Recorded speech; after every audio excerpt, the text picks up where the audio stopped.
धाम की जय। मानस प्रेमी सुधी जनों, लक्ष्मण जी यह भी कहते हैं कि प्रकट करऊं ऋष पाछिल आजू, अर्थात मैं अपना पिछला क्रोध जो प्रकट नहीं कर पाया था आज प्रकट करूंगा।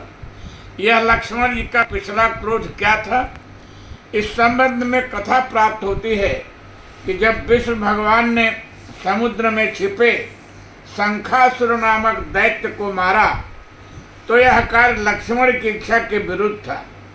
शेषावतारी लक्ष्मण भी जल में क्षीर सागर में रहते थे और जल में ही शंखासुर छिपा था। लक्ष्मण चाहते थे प्रभु से न मारे, परंतु भगवान विष्णु त्रेता के राम भरत की इच्छा का सम्मान नहीं किया, शंखासुर को मारा और उससे शंख प्राप्त कर उसे स्वयं धारण कर लिया। भगवान विष्णु ने लक्ष्मण की बात नहीं मानी। इस पर भरत व लक्ष्मण में आंतरिक अनबन हो गई, परंतु श्री राम के भय से लक्ष्मण जी कुछ बोल न पाए। जब विष्णु जी श्री राम हुए और विष्णु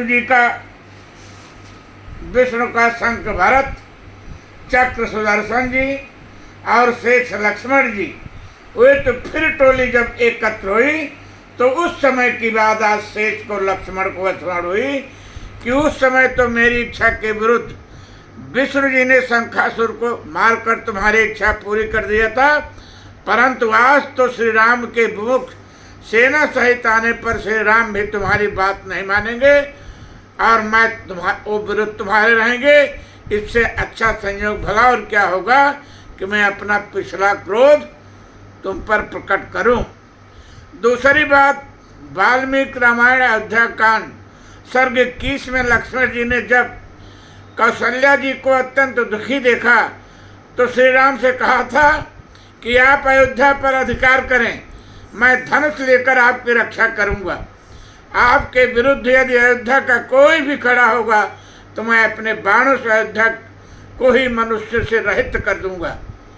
भरत के पक्ष में जो भी आएगा मैं उसको मार डालूंगा आदि आदि। इस पर श्री राम ने लक्ष्मण को रोककर शांतवा चुप करा दिया था। आज जब भरत के सेना सहित आने का समाचार उन्हें मिला तो लक्ष्मण जी को मौका मिल गया और वो समय पाकर फिर कहने लगे कि बहुत हो चुका, अब अधिक सहन नहीं किया जा सकता है।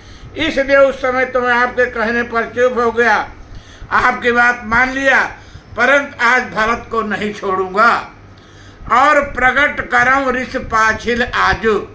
लक्ष्मण की बात सुनकर श्री राम कुछ बोलते, इससे पहले लक्ष्मण की शपथ पर संपूर्ण संसार में भय की लहर दौड़ गई। जग भय मगन तब गगन भय बानी, आकाशवाणी हो गई क्या, अनुचित उचित काज कुछ हो, समुझ करिय भल कह सबको, सहसा करी पाछे पछताही, कहीं वेद बुध ते बुध नाही। यह आकाशवाणी देवताओं ने किया, जिसे सुनकर लक्ष्मण जी को अत्यंत संकोच हुआ। सुनि सुर वचन लखन सकुचाने, अर्थात उन्हें अपनी इस भूल का एहसास होया कि मैं क्रोध आवेश में आवश्यकता से अधिक बोल गया। तभी तो श्री राम जी शील संकोच के सिंधु हैं, वो शांत रहे पर देवताओं से न रहा गया, जबकि वो तो केवल स्वार्थी ही हैं। ऐसा विचार कर लक्ष्मण जी संकेत भाव से शांत हो गए। तब श्री राम जी बोले, लक्ष्मण तुमने बिना मेरे हृदय की बात जाने ही मात्र मेरी मुखाकृत के भाव के आधार पर क्रोध कर डाला। अरे मैं तो भरत के स्वभाव को सोचकर भावुक हो रहा था। भरत स्वभाव समुझ मन माही, प्रभु चित हित विद चित पावन नाही। भरत स्वभाव समुझ मन माही, प्रभु चित हित थित पावत नाही।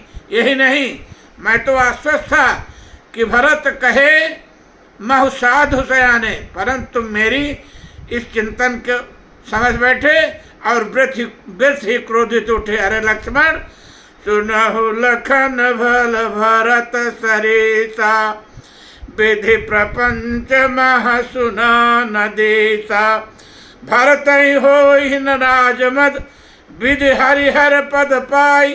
कबहु कि काजी सी करनी छेर सिंधु बिन साई। ते मेरु तरुण तरनी मकु गिलई। गगन मगन मकु मेघ ही मिलई। गोपद जल बूढ़ी घट जोनी। सहज क्षमा पर छाड़ई छोनी। मसक फूक मकु मेरु उड़ाई। होई न निप मद भरत ही भाई। लखन तुम्हार सपथ पितुआना। सुच सुबंध नहीं भरत समाना। श्री राम ने बड़ी चतुरता से लक्ष्मण जी के इस प्रश्न का उत्तर दे दिया कि कुटिल कुबंध को अवसर ताकि।